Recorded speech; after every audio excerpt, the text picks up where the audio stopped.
الحمد لله رب العالمين الذي أنعم علينا بنعمة الإيمان والإسلام. أشهد أن لا إله إلا الله وحده لا شريك له، وأشهد أن محمدا عبده ورسوله. اللهم صل على سيدنا وحبيبنا ومولانا محمد وعلى آله وصحبه ومن تبعهم بإحسان إلى يوم الدين. أما بعد، فيا عباد الله اتقوا الله حق تقاته ولا تموتن إلا وأنتم مسلمون. وقال الله تعالى في كتابه الكريم: أعوذ بالله من الشيطان الرجيم. يا أيها الذين آمنوا اتقوا الله ولتنظر نفس ما قدمت لغد واتقوا الله إن الله خبير بما تعملون.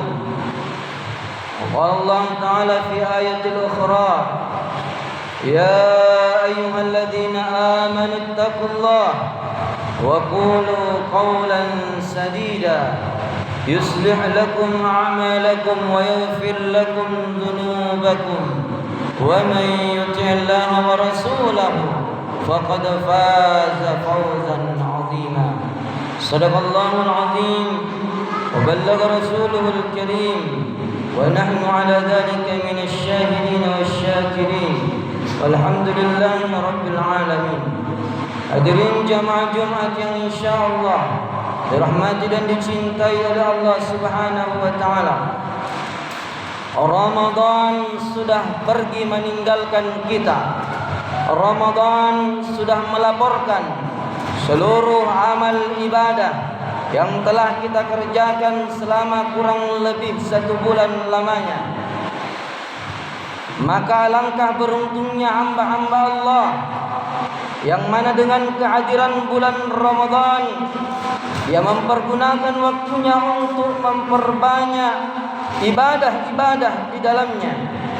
Ibadah dalam hal ini bukan hanya sekedar ibadah ritual semata, bukan hanya sekedar salat semata, bukan hanya sekedar puasa semata, akan tetapi ibadah yang dimaksud hadirin yang dirahmati oleh Allah, hamba-hamba Allah yang mencari nafkah, seorang suami yang mencari nafkah untuk kehidupan istri dan anaknya semata-mata karena Allah, semuanya dianggap sebagai ibadah di sisi Allah Subhanahu wa taala.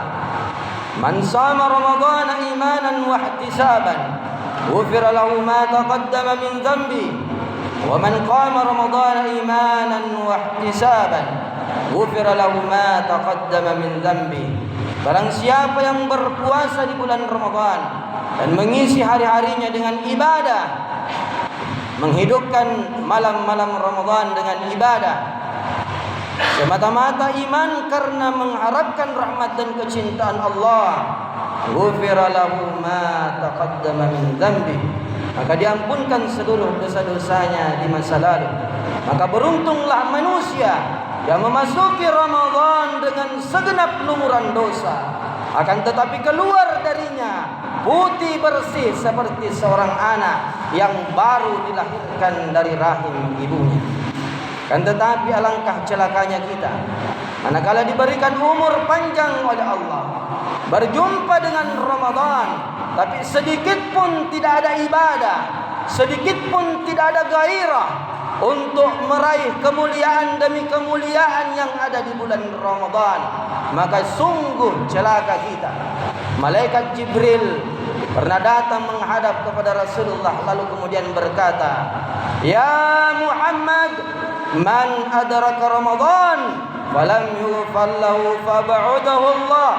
Wahai Muhammad, manakala Umatmu diberikan umur panjang berjumpa dengan Ramadan, tapi tidak bersih dari dosa-dosa.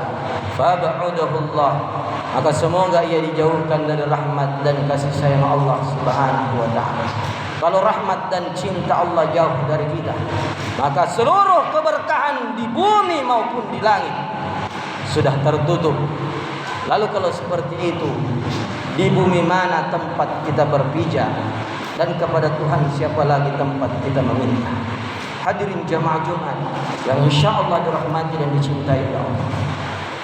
Semoga kepergian Ramadan tidak menjadikan ketaatan dan kesabaran kita untuk terus beribadah kepada Allah juga pergi seiring kepergian Ramadan. Hadirin yang dirahmati oleh Allah, jangan sampai kita menjadi hamba Ramadhani, tapi jadilah hamba yang Rabbani. Apa perbedaan antara hamba Ramadhani dan hamba Rabbani? Hamba Ramadhani adalah hamba yang taat beribadah kepada Allah, sujud menyembah kepada Allah, membaca Quran kepada Allah, membacakan ayat-ayat Allah, bersedekah, melakukan ibadah-ibadah hanya ketika bulan Ramadan saja. Tapi kepergian Ramadan menghilangkan ketaatan dan kesabarannya kepada Allah. Kepergian Ramadan pergi juga semangatnya untuk melaksanakan yang namanya salat berjamaah. Kepergian Ramadan menjadikan juga pergi semangatnya untuk tidak membaca ayat-ayat Allah, sampai ayat-ayat Allah Al-Quran ditutup sampai berdebu hingga datang kembali bulan Ramadan yang akan datang. Inilah hamba-hamba yang Ramadhani. Tapi jadilah hamba yang Rabbani. Hamba yang Rabbani, meskipun Ramadan telah pergi, akan tetapi semangat Ramadannya selalu melekat dalam dirinya, menghiasi hari-harinya setelah kepergian bulan Ramadan. Meskipun puasa telah pergi, akan tetapi semangat puasa senantiasa hadir dalam jiwanya. Meskipun Ramadan telah pergi, puasa telah pergi, matanya tetap berpuasa dari hal-hal melihat kemaksiatan, telinganya masih tetap puasa untuk tidak mendengarkan hal-hal maksiat, mulutnya tetap berpuasa untuk tidak melakukan kebohongan, untuk tidak menipu orang lain, untuk tidak menyakiti hati orang lain. Tangannya tetap berpuasa untuk tidak mengambil hak orang lain. Kakinya tetap berpuasa untuk tidak melangkah ke tempat-tempat maksiat. Hadirin jamaah Jumat yang insyaallah dirahmati dan dicintai oleh Allah Subhanahu wa taala. Malaikat Jibril pernah datang menghadap kepada Rasulullah sallallahu alaihi wasallam. Lalu kemudian malaikat Jibril berdoa di hadapannya Rasulullah sambil diaminkan oleh baginda Rasulullah sallallahu alaihi wasallam. Malaikat Jibril yang berdoa, penghulu dari seluruh malaikat berdoa dan diaminkan oleh seluruh penghulu dari seluruh manusia, yaitu baginda Rasulullah sallallahu alaihi wasallam, maka pastilah diterima doanya. Apa doanya malaikat Jibril? Malaikat Jibril berdoa kepada Allah, "Ya Allah, jangan Engkau terima puasanya seorang istri yang durhaka kepada suaminya." Rasulullah pernah bercerita kepada seluruh sahabatnya, "Wahai sahabatku, aku pernah diperlihatkan oleh Allah kondisi di dalam nerakanya Allah. Ternyata yang paling banyak mengisi nerakanya Allah adalah perempuan." Para sahabat kemudian bertanya, "Wahai Rasulullah, mengapa perempuan yang paling banyak di dalam nerakanya Allah? Apakah mereka tidak salat? Apakah mereka tidak puasa? Apakah mereka tidak membaca Al-Quran? Apakah mereka malas untuk bersedekah?" Apa kata baginda Rasulullah? Mereka rajin salat, bahkan melebihi salat para lelaki. Mereka berpuasa, bahkan melebihi puasanya para lelaki. Mereka taat kepada Allah, sujud salat malam, membaca Al-Quran melebihi salat dan baca Quran para lelaki. Akan tetapi yang menyebabkan mereka banyak masuk ke dalam nerakanya Allah, hunna yakfurna asir, mereka banyak mendurhakai suaminya. Mereka tidak pandai berterima kasih kepada suaminya. Suaranya kadang lebih tinggi, lebih besar daripada suaminya. Kadang ia menghina suaminya, kadang menganggap suaminya tidak ada gunanya selama hidup berumah tangga bersama dengan dirinya. Inilah wanita-wanita yang nantinya banyak masuk ke dalam nerakanya Allah Subhanahu wa ta'ala. Kemudian yang kedua, malaikat Jibril kembali berdoa, ya Allah, jangan engkau terima puasa dan amal Ramadannya seorang anak yang durhaka kepada kedua orang tuanya.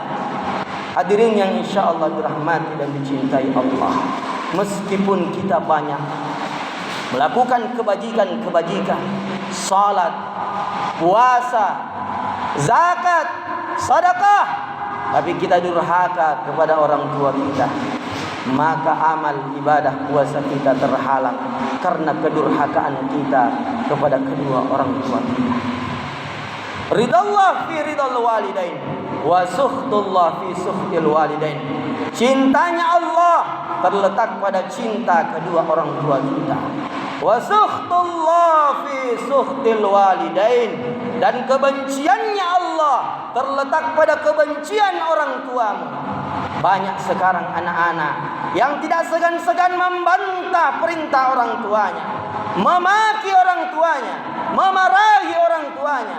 Lebih besar suaranya dibandingkan suaranya orang tuanya. Bahkan di era modern ini ada anak yang berani memukul orang tuanya, bahkan tega membunuh kedua orang tuanya. Na'udzubillah, thumma na'udzubillah min dzalik. Ingatlah pengorbanan kedua orang tua kita. Seorang ayah pergi pagi pulang malam mencari nafkah untuk istri dan anak-anaknya. Kadang dia tidak makan, yang penting anak istrinya bisa makan.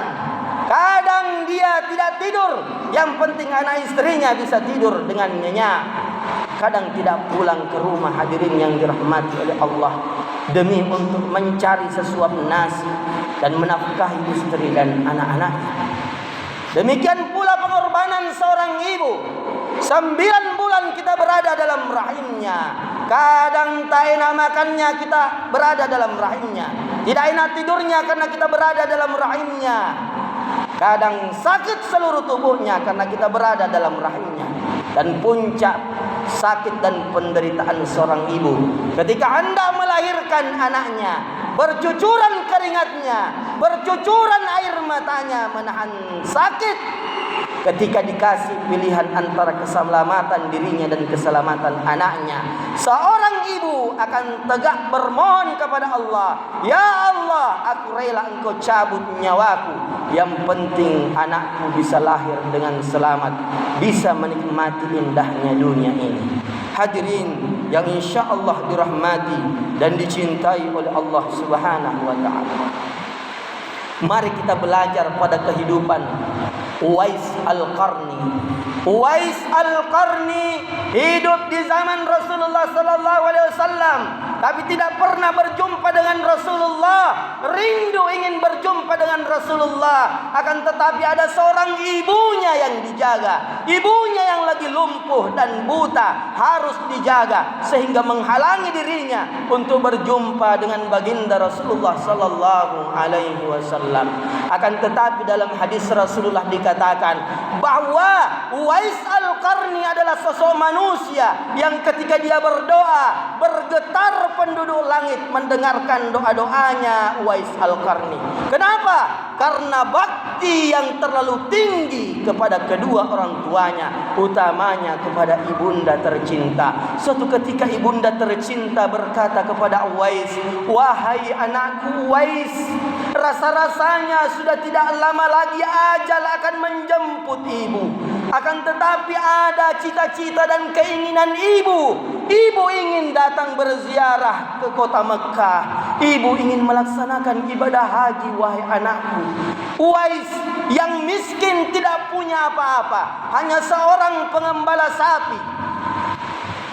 Ia berkata dalam hati, bagaimana mungkin aku membawa ibuku ke kota Mekah, ibuku yang lagi cacat dan buta, aku yang lagi miskin, tidak memiliki apa-apa. Dari Yaman ke kota Mekah jaraknya kurang lebih 1.000 kilometer, hadirin yang dirahmati oleh Allah. Tapi muncul pikiran berliannya Uwais Al-Qarni. Ia mengangkat seekor sapi, anak sapi yang diangkat naik di atas gunung selama kurang lebih 8 tahun lamanya. Dia angkat anak sapi, kemudian naik ke atas gunung, turun gunung setiap harinya, sampai-sampai orang berkata, Uwais sudah gila, Uwais sudah gila. Bagaimana mungkin anak sapi diangkat di atas gunung lalu kemudian dibawa turun? Setiap hari itu yang dilakukan selama kurang lebih 8 tahun lamanya, sampai ototnya terasa kuat. Apa yang dilakukan oleh Uwais untuk bundanya tercinta?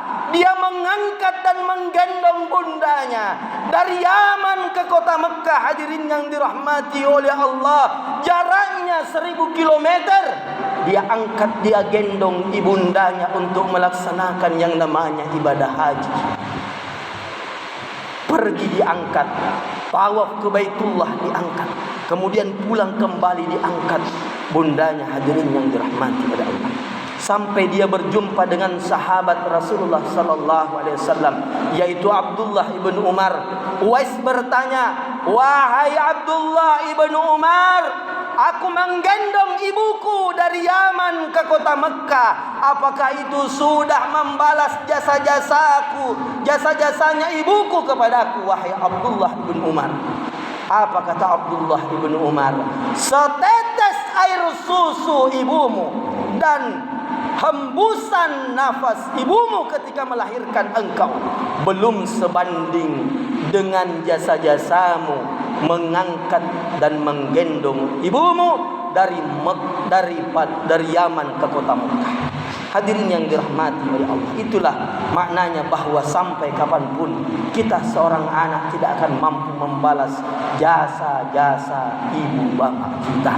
Oleh karenanya kita hanya diperintahkan untuk memperbaiki bakti kita kepada kedua orang tua kita, kepada ayah bunda kita. Kemudian yang ketiga, hadirin yang dirahmati oleh Allah, doanya malaikat Jibril di hadapannya baginda Rasulullah sallallahu alaihi wasallam. Ya Allah, jangan engkau terima ibadah puasanya orang yang tidak bagus hubungannya kepada sesama manusia, orang yang memutuskan hubungan silaturahim. Oleh karenanya hadirin yang dirahmati oleh Allah, Ramadan baru saja meninggalkan kita. Ramadan mensucikan kita, membersihkan kita dari yang namanya dosa-dosa, dosa-dosa yang berhubungan kepada Allah Subhanahu wa taala. Akan tetapi dosa-dosa yang berhubungan kepada sesama manusia itu belum diampunkan oleh Allah selama kita belum saling memaafkan antara satu dengan yang lain. Mari kita hilangkan ego kita, hilangkan kesombongan di dalam diri kita, hilangkan ketakaburan yang ada dalam diri kita untuk saling memaafkan antara satu dengan yang lain, sehingga kita